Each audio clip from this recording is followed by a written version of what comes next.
आज हम दक्षिण मुखी भैरवनाथ मंदिर पर हैं। बाबा का रुद्र रूप बाबा भैरवनाथ के रूप में यहाँ विराजित हैं, जिसकी यात्रा पर काफ़ी हमें हर्ष होगा। बाबा भैरवनाथ का आशीर्वाद प्राप्त करके पूरा मंदिर हम जानेंगे, पूरा मंदिर के इतिहास को जानेंगे और आप बने रहिए वीडियो के अंत तक।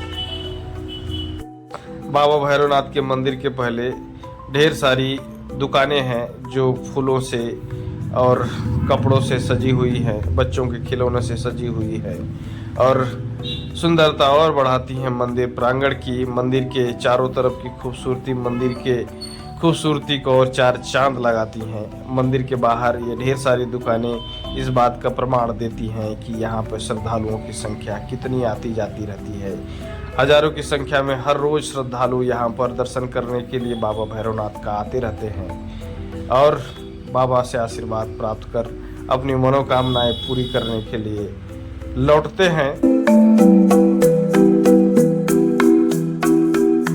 अब हम मंदिर प्रांगण के बिल्कुल नजदीक आ गए हैं। सामने से यह भैरवनाथ का मंदिर आपको दिख रहा है। आप भी देखिए इसकी खूबसूरती को और भोलेनाथ के रुद्र रूप भैरवनाथ को चढ़ावे के रूप में मरीच चढ़ाई जाती है, जो गोनियों के रूप में बिकती है, बोरियों के रूप में बिकती है। इन बोरियों को खरीद करके बाबा भैरवनाथ को आप चढ़ाइए और अपनी मनोकामना पूरी करने के लिए भगवान भैरवनाथ से आशीर्वाद प्राप्त कीजिए।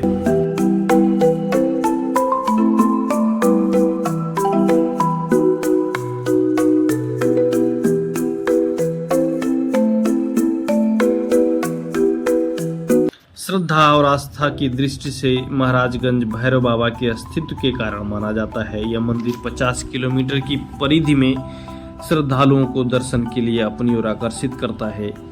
उत्तर प्रदेश के आजमगढ़ जनपद में महाराजगंज बाजार स्थित भैरव बाबा का विशाल और अति प्राचीन मंदिर है। मान्यता है कि भगवान शिव के आदेश पर दक्ष प्रजापति की यज्ञ का विध्वंस करने के बाद काल भैरव दक्षिणामुखी होकर यहाँ विराजते हैं। हरिशंकर राड़ी प्रशासनिक स्तर पर महाराजगंज ब्लॉक में स्थित है। हर महीने की कृष्ण पक्ष की अष्टमी को कालाष्टमी मनाई जाती है, क्योंकि इसी तिथि पर काल भैरव प्रकट हुए थे। इसी दिन काल भैरव की पूजा अचूक मानी जाती है। काल भैरव को भगवान शिव का उग्र स्वरूप माना गया है। आज वही दिन है जिस दिन हम दर्शन करने के लिए आए हैं। उत्तर प्रदेश के आजमगढ़ जनपद में महाराजगंज बाजार स्थित भैरव बाबा का विशाल और अति प्राचीन मंदिर। मान्यता है कि यहाँ पर भगवान श्री शंकर अपने उग्र रूप में दक्षिण मुखी होकर विराजते हैं। काल भैरव के रूप में ज्येष्ठ मास के गंगा दशहरा पर लगने वाले सप्ताह भर के मेले में लाखों श्रद्धालुओं का यहाँ जमावड़ा लगता है। भैरव बाबा मंदिर की उत्पत्ति के विषय में कहा जाता है कि पौराणिक काल में यह कथाएं विराजित हैं। आमतौर पर माना जाता है कि दक्षिण मुखी काल भैरव भगवान के उन गुणों के प्रमुख हैं जिन्होंने राजा दक्ष का यज्ञ विध्वंस किया था। यहाँ मरीच के रूप में लोग चढ़ावा चढ़ाते हैं। मरीच गोनियों के रूप में बिकती है, बोरियों के रूप में बिकती है, जिसको भगवान भैरवनाथ को चढ़ाया जाता है। मेरी मन्नत पूरी हुई है और मैं बाबा भैरवनाथ का दर्शन करने के लिए आया हूँ और भैरव बाबा को 5 बोरी मरीच मानी गई थी और हम मरीच को खरीदेंगे और भगवान भैरव बाबा को चढ़ाएंगे। एक कथा के अनुसार राजा दक्ष ने एक यज्ञ किया था जिसमें उन्होंने अपनी पुत्री पार्वती और दामाद शिव को आमंत्रित नहीं किया। कारण था कि वे शिव के अद्भुत स्वभाव से चिढ़े हुए थे। पार्वती बिना बुलाए ही पिता के यज्ञ में गई और पति का अपमान देखकर भस्म हो गई।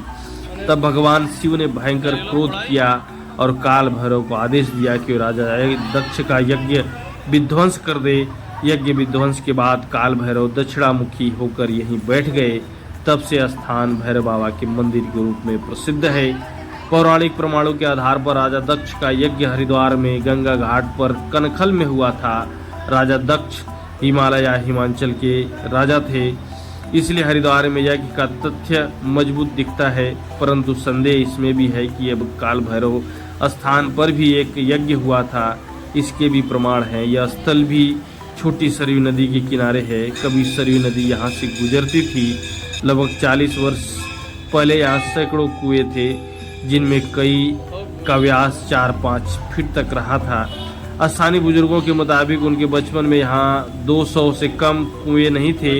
इसके पीछे यह वजह बताई जाती है कि राजा दक्ष के यज्ञ में 360 पंडितों ने भाग लिया था और हर पंडित के लिए एक अलग कुआं था।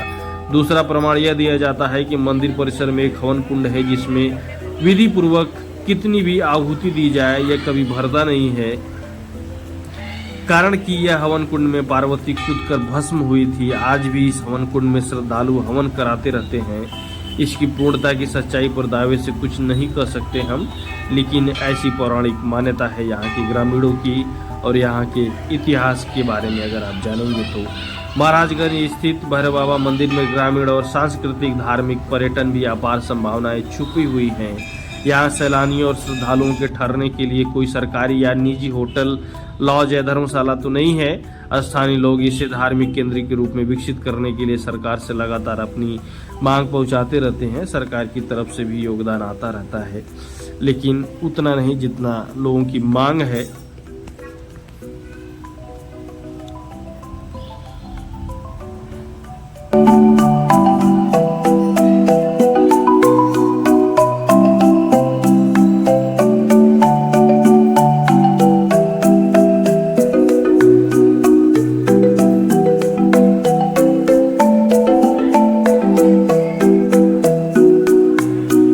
शैव धर्म में वे शिव के एक शक्तिशाली अवतार हैं। कश्मीर शैव धर्म की परंपरा में भैरव सर्वोच्च वास्तविकता का प्रतिनिधित्व करते हैं, जो परम ब्रह्म का पर्याय है।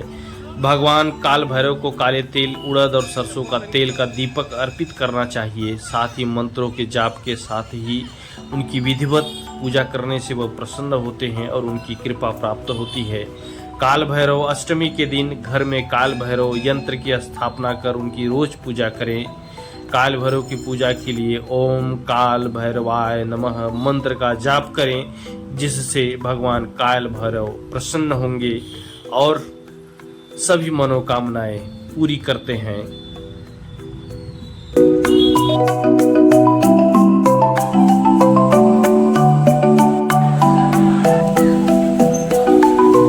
मंदिर प्रांगण बहुत ही बड़ा है और काफ़ी भव्य है। आप ज़रूर एक बार यात्रा कीजिए, भैरवनाथ मंदिर का दर्शन कीजिए। यह तालाब है जिसमें स्नान करके आप भैरव बाबा का आशीर्वाद प्राप्त कर सकते हैं। मंदिर प्रांगण के बाहर खूबसूरत मेला लगा हुआ है, जिसमें बच्चों के खेलने के लिए, बच्चों को झूला झूलने के लिए भी बहुत सारे झूले भी हैं, जिसमें बच्चों को आप आनंद दे सकते हैं। इन झूलों के माध्यम से काफ़ी सुंदर और आनंददायी क्षण है यह जो यात्रा हमारी हुई है। काफ़ी खूबसूरत लगा, काफ़ी अच्छा लगा बाबा भैरवनाथ का आशीर्वाद प्राप्त करके। यह बच्चों के झूलने के लिए झूला है।